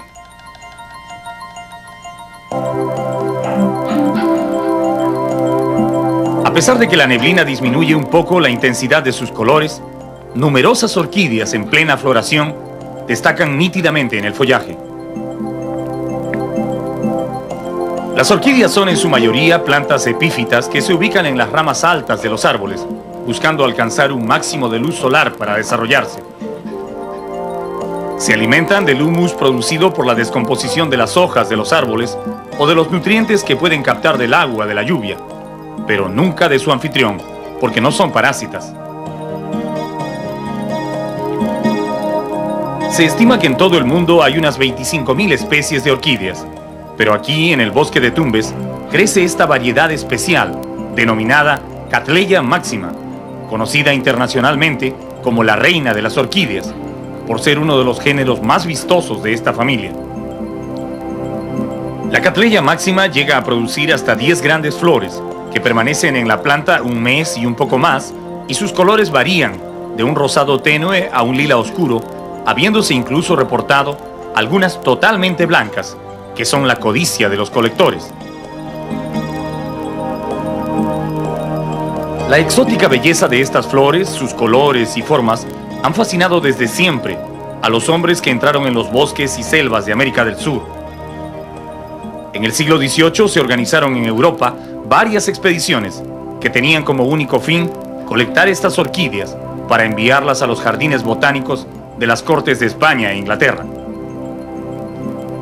Actualmente, la demanda de este tipo de orquídeas ha aumentado tanto que se ha puesto a la Cattleya maxima en peligro de desaparecer de su hábitat natural.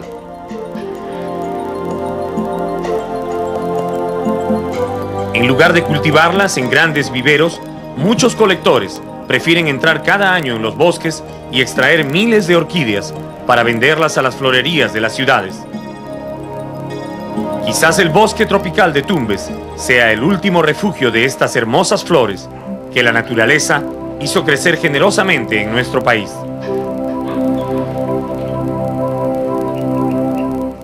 Antes de abandonar el camino principal para comenzar a bajar por las quebradas, encontramos otra planta extraordinaria, que tiene unas flores muy extrañas.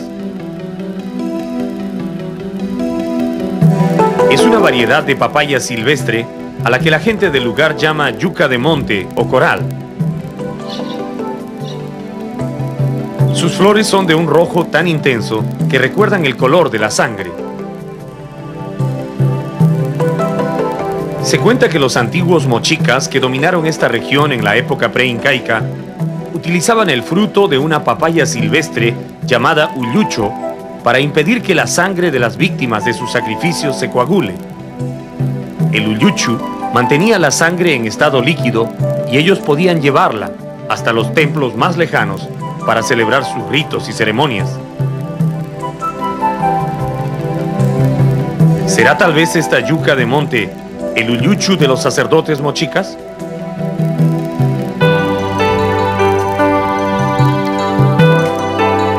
Cuando finalmente ingresamos en el bosque y comenzamos a caminar bajo el follaje de las plantas, recién podemos tener una idea verdadera del tamaño de los árboles que forman el bosque tropical de Tumbes.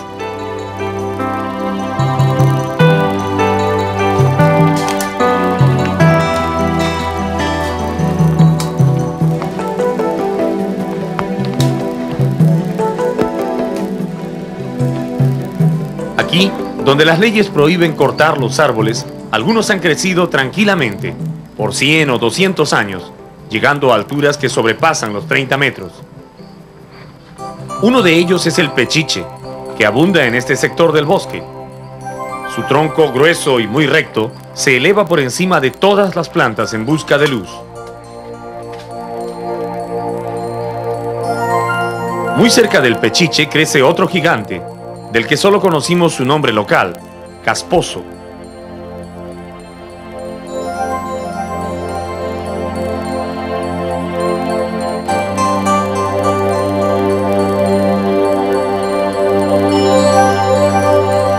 La corteza de este árbol es realmente extraña.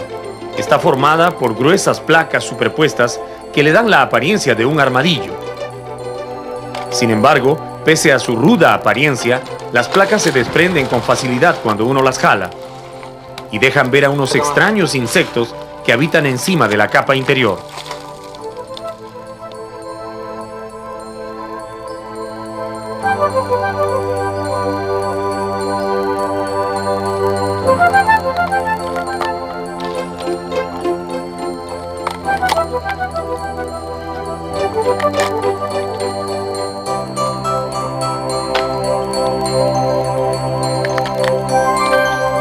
Los guías nos informan que la madera del casposo no es muy buena para hacer muebles, pero su frondosa copa da refugio a cientos de aves que habitan en el techo del bosque.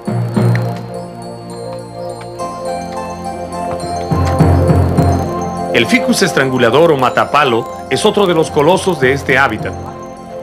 Siempre se le encuentra rodeando con un poderoso y mortal abrazo a los árboles que tiene que estrangular para quitarles su lugar en el bosque. El que vemos aquí está justamente ganándole la batalla a un noble cedro que ya está irremediablemente perdido entre los brazos del matapalo.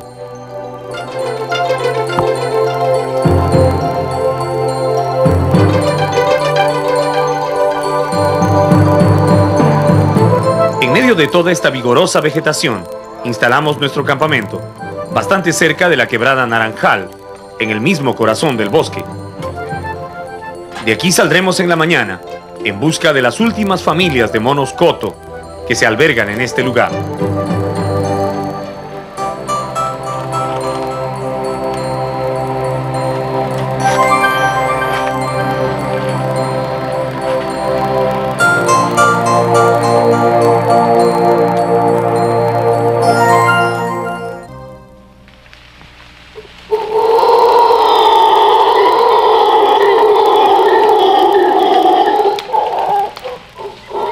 Todo el que acampe más de una semana en el bosque tropical de Tumbes será despertado algún día por estos aullidos.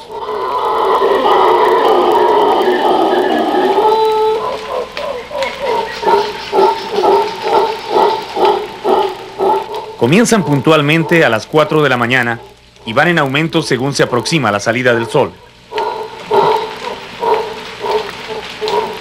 Luego se detienen totalmente y solo se vuelven a escuchar una o dos veces al día por unos breves momentos. En el bosque, todos saben que ese es el grito territorial del mono aullador.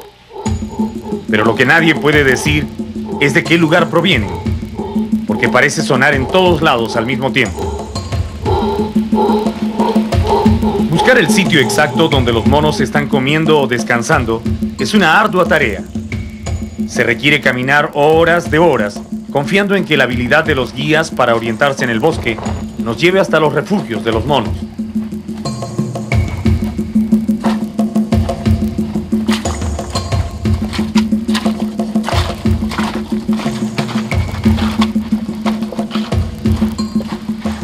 Esta es una zona donde la humedad favorece particularmente el desarrollo de cientos de plantas epífitas, que crecen prácticamente en todas las ramas de los árboles, sorprendiendo por su variedad y tamaño.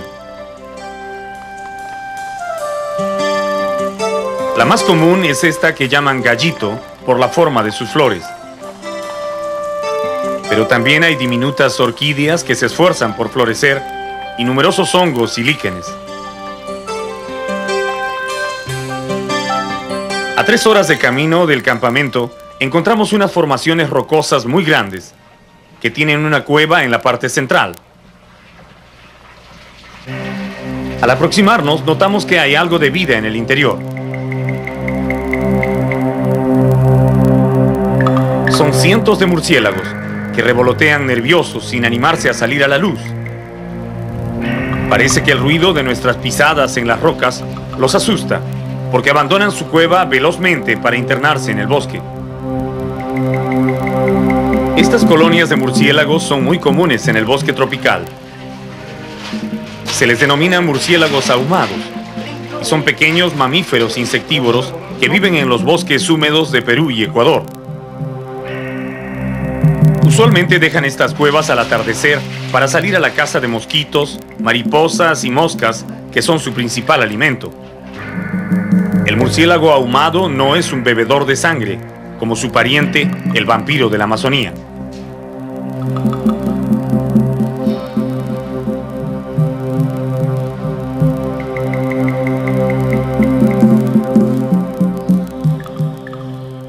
Más allá de la cueva de los murciélagos, una agitación en las copas de los árboles de pechiche nos hacen saber que estamos ingresando en el territorio de los cotomonos. Los cotomonos, o monos aulladores, viven en pequeños grupos familiares en las ramas más altas de los árboles y muy raramente bajan a tierra. Se alimentan de las hojas y frutos del pechiche, la moena y el caimito, 3 tipos de árboles muy abundantes en el bosque. Están catalogados entre los monos más corpulentos del Nuevo Mundo. Los adultos pesan entre 7 y 9 kilos y son más bien lentos en sus desplazamientos por el techo del bosque. Su cola prensil es una quinta extremidad muy fuerte, que la utilizan como órgano de anclaje. Siempre está agarrada a algo, mientras el animal come, duerme o camina entre las ramas. Por su peso, los aulladores no son capaces de realizar grandes saltos entre los árboles, y más bien muestran temor a lanzarse al aire, aunque sea en espacios cortos.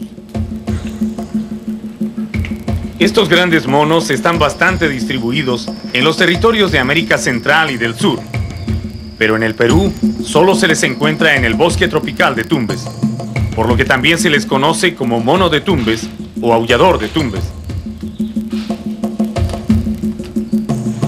Los cotomonos rechazan la presencia de cualquier intruso que ingrese en su territorio. Lanzan ramas desde lo alto y también tienen la mala costumbre de defecar sobre las cabezas de los que pasan caminando debajo de ellos. Si uno se mantiene mucho tiempo mirándolos, el macho, jefe de familia, se inquieta y ordena a sus hembras trepar más alto o alejarse del lugar.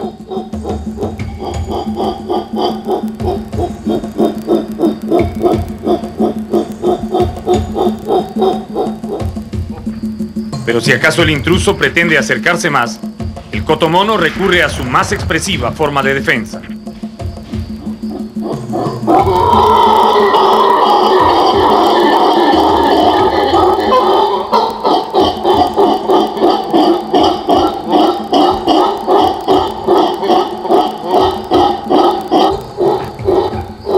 El poderoso aullido que emiten estos monos es posible por el acentuado desarrollo de su laringe.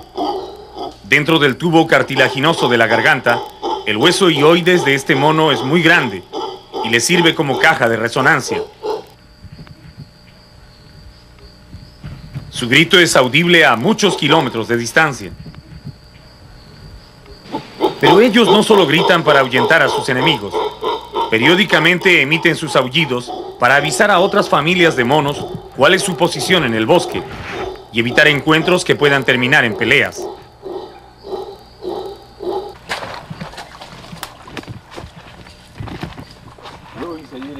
En el suelo del bosque, donde viven estos aulladores, recogimos algunos frutos caídos del pechiche, que son su comida favorita. Son bastante duros, y si uno los abre, descubre en el interior numerosos gusanitos que viven entre las semillas. Para los cotomonos, esos frutos repletos de gusanitos son una verdadera delicia, algo así como una empanada natural que les proporciona grasa y proteínas.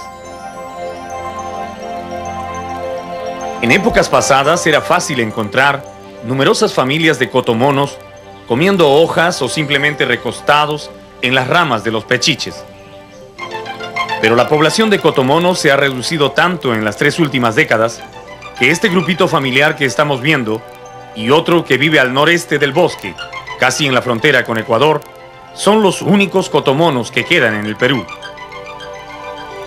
La causa de su disminución es principalmente la cacería de que son objetos.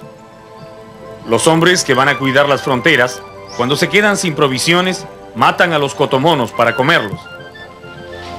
La tala ilegal de los árboles donde ellos viven y cuidan a sus crías es otra razón de su alejamiento de estos bosques.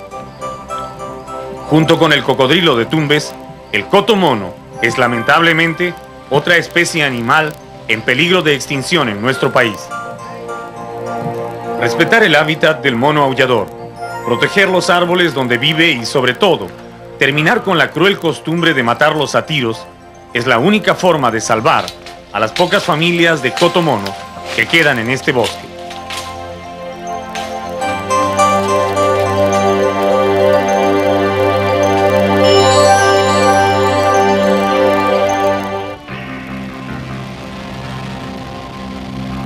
Este avión Seawolf anfibio de la Marina de Guerra del Perú, que despega desde un estero ubicado en el corazón del Santuario Nacional de los Manglares de Tumbes, está saliendo a cumplir una misión algo diferente de las que hace habitualmente.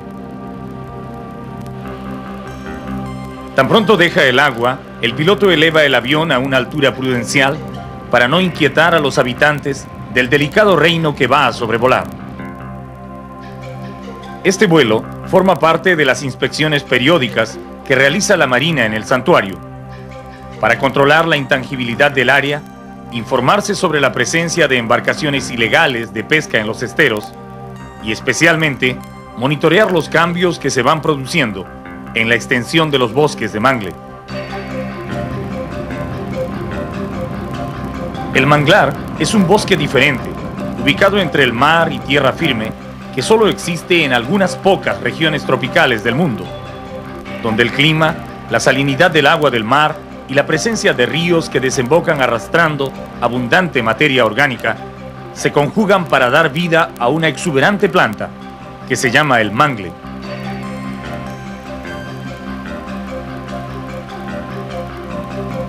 El Perú tiene el privilegio de poseer en el extremo norte de su territorio una hermosa muestra de este tipo de bosques, que son verdaderas fábricas de vida marina. En esa impenetrable vegetación que observamos desde el aire, nacen y se desarrollan las más importantes especies de crustáceos y moluscos de nuestra costa. comienzan su vida muchísimas variedades de peces y se refugian una infinidad de aves propias de nuestro territorio y otras que migran desde lejanos lugares del mundo. Nuestros bosques de mangle, que eran mucho más grandes en épocas pasadas, actualmente solo tienen un área de 4.541 hectáreas y están ubicados en las costas de Tumbes, desde Puerto Pizarro hasta el Canal Internacional, que es la frontera entre el Perú y Ecuador. Hace muchos años, cuando no se conocía bien la importancia de este ecosistema para la vida marina, los bosques de mangle fueron cortados para utilizar la madera como leña y posteriormente para dar paso a la construcción de grandes pozas de crianza de langostinos. En ese tiempo, miles de hectáreas de este delicado hábitat desaparecieron arrasadas por tractores y excavadoras que destruyeron en pocos años lo que la naturaleza había construido pacientemente durante siglos. Cuando se logró detener la depredación, solo quedaba la mitad de lo que había sido este patrimonio natural de nuestro país. Finalmente, en marzo de 1988, el Estado peruano decidió proteger oficialmente los bosques de mangle y creó el Santuario Nacional Los Manglares de Tumbes, sobre un área total de 2.972 hectáreas. Dentro del santuario quedó prohibido pescar, cortar el mangle o construir pozas para langostineras, y todo el área quedó bajo la protección de la Armada peruana.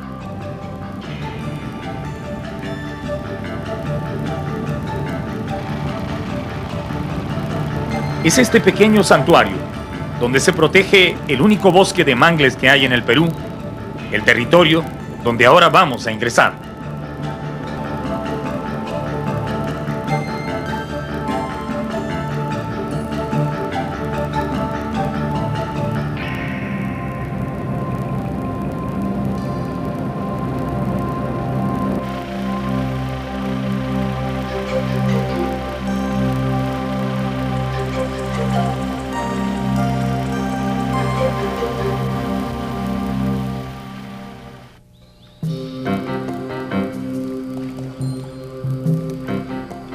Los esteros, estos grandes y tranquilos canales bordeados de mangle, donde el agua del mar se encuentra con la del río, son los caminos por donde se transita para ingresar al Santuario Nacional de los Manglares.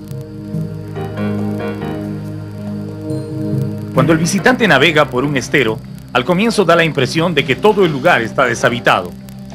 Y si el motor del bote no está encendido, aumenta aún más esa impresión de soledad.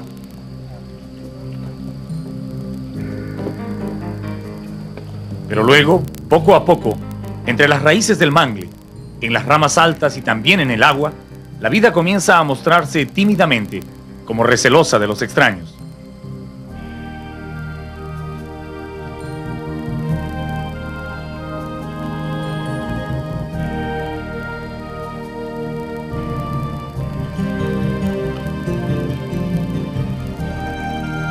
Desde la orilla no es posible ver nada hacia el interior del manglar.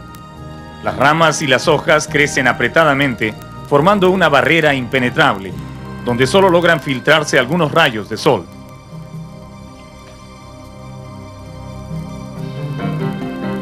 Los árboles de mangle, que a primera vista parecen solo grandes arbustos, son plantas verdaderamente fascinantes. Crecen sobre un terreno fangoso, inundado alternadamente por el agua salada del océano y el agua dulce de los ríos, extendiendo un profuso sistema de raíces que los apoyan firmemente en el suelo. Para crecer y desarrollarse, los mangles necesitan algunas condiciones importantes, como temperaturas cálidas, lodo rico en sustancias orgánicas que acumulan los ríos en sus desembocaduras, abundante agua salada y una gran amplitud de mareas que remojen permanentemente el suelo donde viven.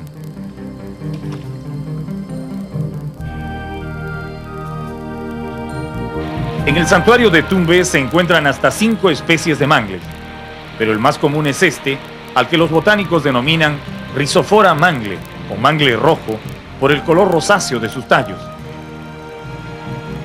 El Rhizophyra mangle crece en promedio hasta 10 metros de altura, aunque en algunos lugares del santuario se pueden encontrar mangles gigantescos de más de 25 metros.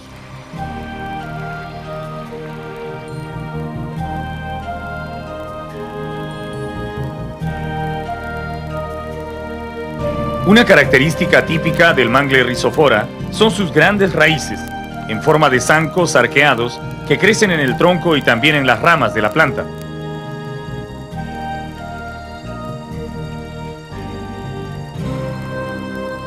Le sirven para sostenerse en el fango, pero sobre todo para filtrar la sal del agua marina que inunda los esteros.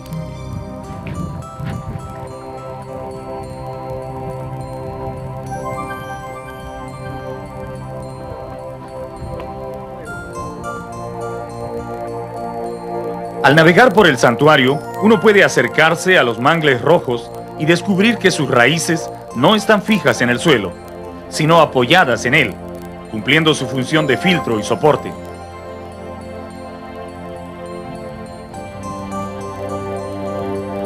Pero si las raíces del Rhizophora son interesantes, sus semillas y propágulos lo son aún más. Para poblar nuevas zonas fangosas, el mangle ha desarrollado una especial estrategia de reproducción, que los investigadores llaman propágulos. Estos son unos brotes alargados muy resistentes que tienen forma de torpedos. Nacen de las flores del mangle y comienzan a germinar arriba en las ramas. Y cuando ya han prendido a la vida, se sueltan y caen, clavándose en el lodo, donde empiezan a echar raíces hasta convertirse en una nueva planta.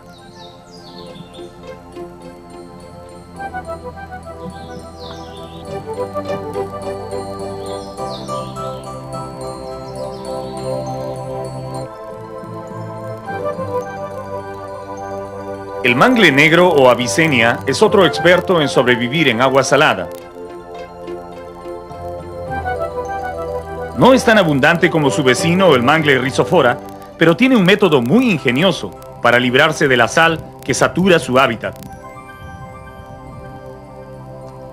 Las raíces del mangle negro dejan pasar la sal al tronco de la planta, pero el mangle se deshace de ella antes que su concentración llegue a ser demasiado alta. Eso lo consigue llevando la sal por la savia y depositándola en las hojas ya viejas, que a su debido tiempo caen al agua repletas de sal.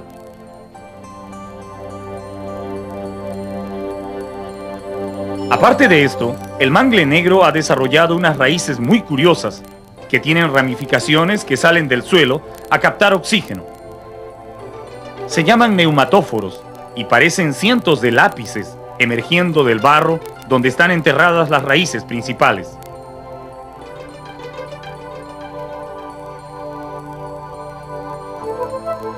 Las hojas que caen de los mangles, tanto de la Avicennia como del Rhizophora, son la contribución más grande que hacen los árboles a la vida en el santuario.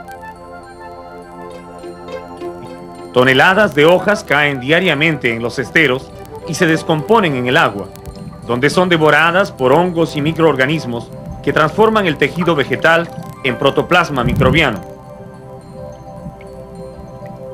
Los peces, larvas de langostinos, crustáceos y conchas que viven entre las raíces del mangle se alimentan de ese producto, sin el cual no sería posible la cadena de vida en el santuario.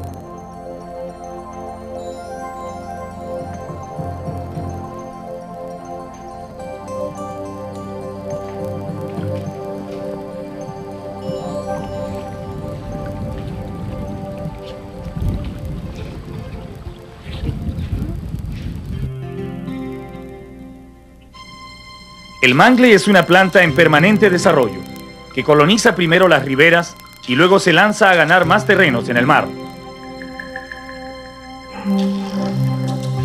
Con sus fuertes raíces atrapa el lodo que llega acarreado por los ríos y lo fija en el fondo para crecer encima de él. Así, una planta de mangle se convierte en un islote solitario que lanza sus propágulos para hacer el mismo trabajo alrededor. Ellos forman una isla, luego otra y otra, hasta que toda la superficie del agua queda cubierta por esta planta extraordinaria, quizás la única en el mundo, que conquista la tierra donde quiere vivir.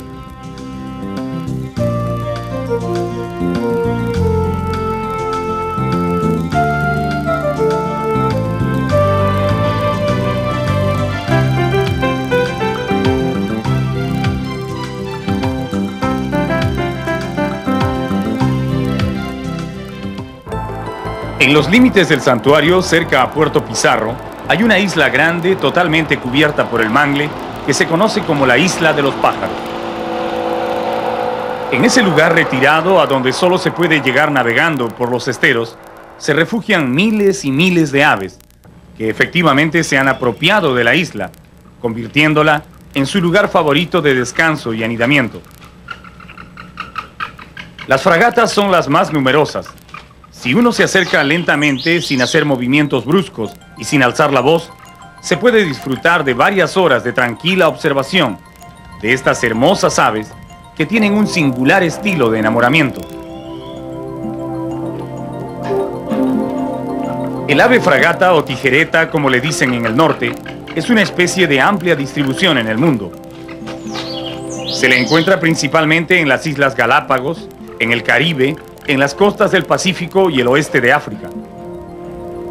Normalmente anidan en grandes colonias asentadas en islas con abundante vegetación, lo más lejos posible de la presencia del hombre. Los machos y las hembras son muy diferentes entre sí. Las hembras tienen el plumaje blanco y negro y el pico color crema, con suaves tonalidades de celeste. Mientras que los machos son totalmente negros, con un gran buche rojo.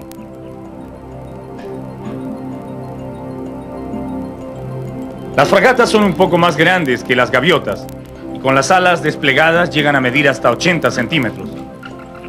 Cuando vuelan, separan las plumas de la cola en forma de V, de allí el nombre local de tijereta.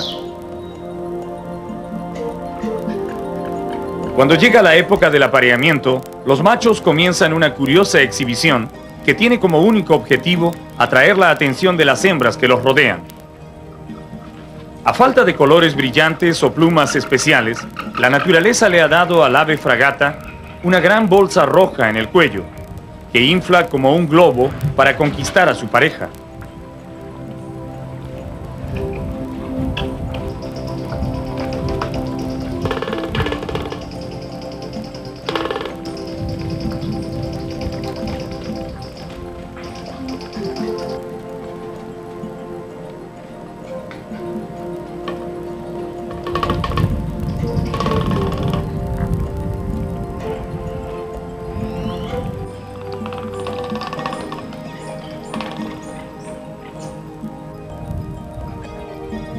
Esta bolsa se puede inflar casi tanto como una pelota de fútbol, y el macho acompaña esta exhibición con un curioso tamborilleo de su pico.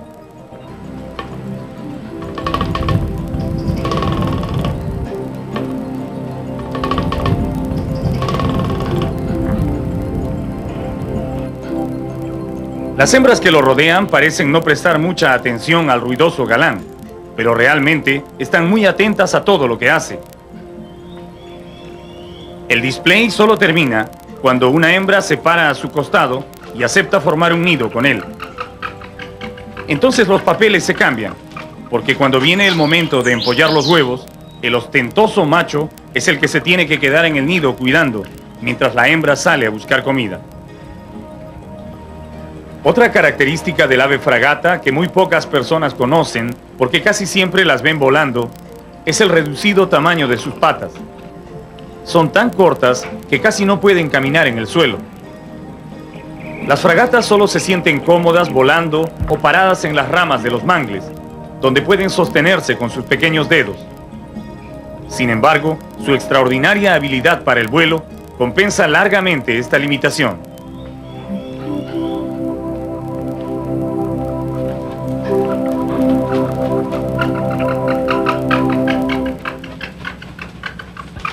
Cuando comienza a atardecer, la isla de los pájaros, que de día parece propiedad exclusiva de las fragatas, comienza a recibir a sus otros inquilinos, que llegan por cientos a buscar un lugar donde pasar la noche. Pareciera que un horario cósmico rige las vidas de estas aves, porque puntualmente a las 5:30 de la tarde empiezan a llegar a su isla y van ocupando diferentes ambientes entre los manglares. Los primeros en acercarse son los pelícanos, formados en grandes escuadrones en V que cortan el aire haciendo sonar sus grandes alas. Oleadas y oleadas de pelícanos se suceden en una impecable aproximación. sincronizada por algún misterioso controlador de vuelo que los guía a la perfección, cuidando que ningún escuadrón se cruce con otro ni rompa su formación. Detrás de los pelícanos llegan los cormoranes, de rápido vuelo, que siempre parecen tener urgencia para aterrizar.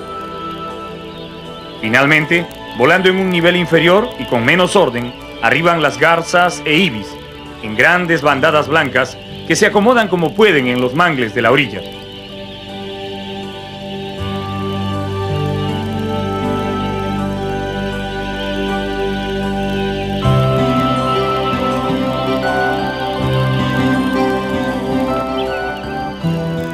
Cuando el sol se acerca a su ocaso, todavía quedan cientos de aves volando en círculos en el cielo, tal vez esperando el permiso de bajar a tierra o simplemente despidiendo al día.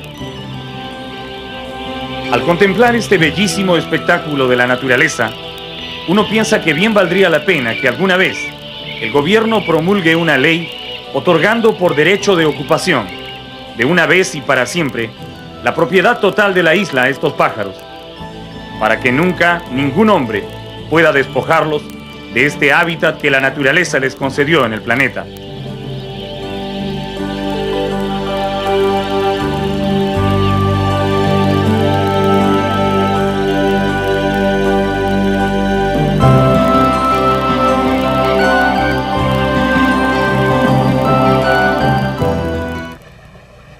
Cuando uno navega por los esteros ubicados fuera